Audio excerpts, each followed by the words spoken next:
Grabing pakalasan kagad sa kanilang breakaway. Marami sila rito pero gusto nila yung mga banatan. Ayaw nila na sama-sama sila rito. Kanina pa yan sila talagang nagwawala rito. Ayaw nilang isama si Steve at ramdam din nila dito yung kanilang maintain. Naiwan si Corpo sa grupo pati si Tugawin kasama na sana yun. Yun nga lang nagkabanatan. Kaya dito ay abangan natin yung ahon sa may Banglunggaw. Yun meron tayong solo rider dito na si Aaron at dito ramdam ni Steve rito yung kanilang tulin sa kanilang breakaway. Talagang pilit na pinapagod ang mga domestic na iwan si Corpo sa grupo. Lago umangat din siya dito. Banatan talaga ang nakikita natin sa kanilang breakaway. Talagang agresibo sila dito na maitutuloy at dito nga ay ramdam na ni Steve yung grogi kaya naligo na siya dito. Dave Emmanuel banat na naman at meron tayong rider dito na 18 years old. Talagang kailangan hindi malunod si Angel rito at magrugi para sa kanyang kakampi na sprinter dahil kapag hindi nakasabit dito si Angel maiwanan talaga siya. Kaya kailangan hahabol talaga siya dito sa bawat labas ng kanilang breakaway rin. Kailangan nasama talaga siya dito. 7-11 Bumunga Joshua at Marthan Kenneth marama na. Sa harapan na naman ito si Angel. Kailangan hindi siya mawawala.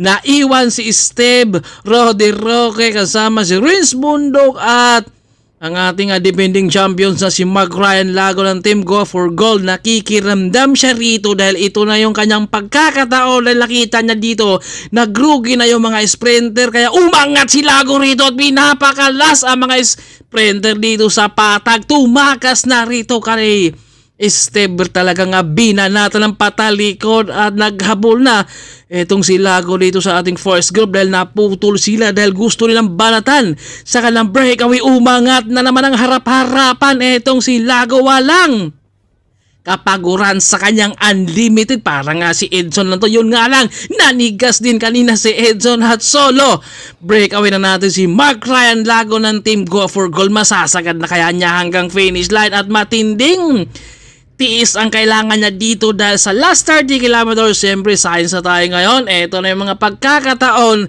sa mga malakas pumanay, mga time trialist dahil yung kanilang mga plano talagang tinutupad talaga. Kumbaga sinusunod nila na sa last 30 kilometers doon sila babanat dahil kaya nilang tiisin yun. Pero matinding ahon rin sa may Balunggaw rin. Kaya napakatindi mapapatag to si Lago, mapa-ahon, mapa-domestic, mapa-rematica. Ito ay all around to si Lago.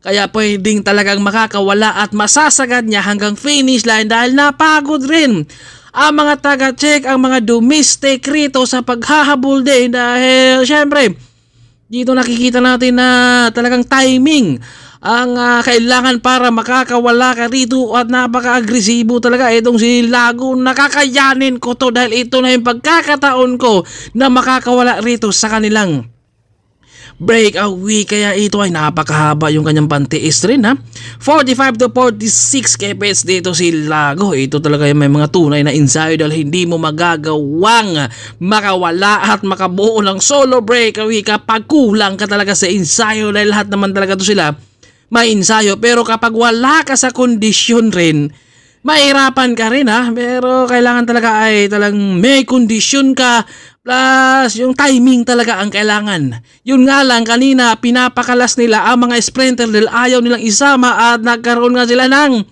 second group kasama dito si Erickson at si Darius kasama si Patrick at si Dave Montemayor. Meron siyang kakampi sa harapan kaya di pinsa lang yan siya rito at nagtsatsaga rin si Steve rito dahil na ubusan na ng gasolina. Ito nakaramdam na talaga ng pagod si Angel rito dahil kanina sa bawat labas din sa kanilang breakaway kailangan makasabit kaya ito ay nalunod na si Angel rito.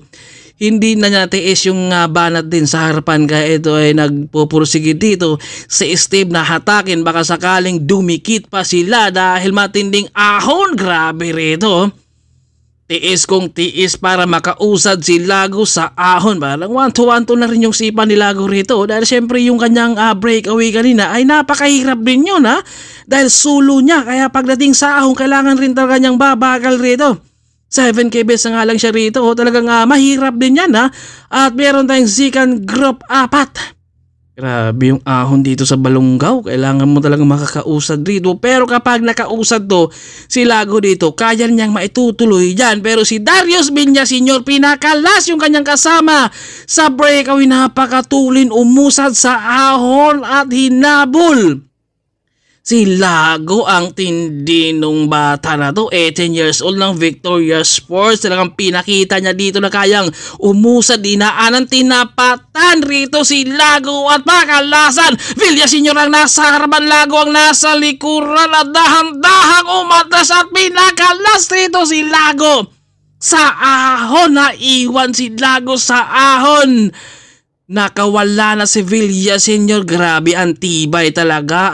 At galawang Marcelo Filipe ang nakita natin rito kay Villaseñor. At naka-pre-wheel na etong si Lago rito dahil nagrugi rin yan sa kanyang breakaway. Pero maiksi lang yung ahon rito. Medyo maraming lusong kaya lamang si Lago rito. Pagdating na sa lusong, kaya nakakadikit siya dito kung tuloy-tuloy ang ahon. Hindi na didikit si Lago, kaya ito humihingi ng palit pero walang magawa. Etong si Villaseñor dahil may kakampi. Si Lago nasa likod, kapag hindi hatakin ni Villaseñor, baka wawalan siya rito dahil alam niya na wala siyang pangkrimate pero meron siyang pang-ahong, kaya dinala talaga niya at hindi pinalitan. Rito ni Lago rin, grabe ha. Kumbaga malayo talaga yung bit-bit ni Villaseñor pero kailangan niyang tiisin. Kumbaga sacrifice na siya para sa kanyang sarili dahil kapag hindi niya gagawin at didikit ang grupo, alam niya na wala siyang pangkrimate. Kaya talagang mawawalan siya ng face. Kaya ito ay tinaga na niya dito. Pagod kung pagod dahil ang meron pa naman bukas, kaya dito tiyaga last 1 km. Lago handa ng krumimate dito sa likuran kung sakaling aangat pa dito si Villaseñor. Grabe ha. Iniwan sa ahon, dumikit sa lusong dahil medyo kunti lang yung ahon. Pero kung tuloy-tuloy na ahon kanina, naiwan na to si Lago. Dahil napakatindi umahon. Kita nyo naman kanina, galawang Marcelo Filipe. Talagang nakita natin rito. Kaya Villaseñor at si Lago nakahanda na rin dito sa likuran. Last 500 meters sa kanang finish line na kay Lago kaya o kay Darius Villaseñor ang dito mananalo dahil solo breakaway na yan kanina si Lago. Inabot talaga sa ahon at pinakalas pa nga. Yun nga lang, sa alusong naman siya. Inabutan talaga. Finish line, tanaw na. Nila rito, Villaseñor ang nasa harapan, Lago nasa likod, nakikiramdam kung aangat at biglang binigay rito kay Lago dahil alam na rin ni Villaseñor na paubos na rin talaga siya dahil inubos na yung kanyang piga para sa kanyang sarili din. Kaya ito si Lago, grabe, stage winner dito. Kaya pangalawa Villaseñor, si Erickson pangatlo.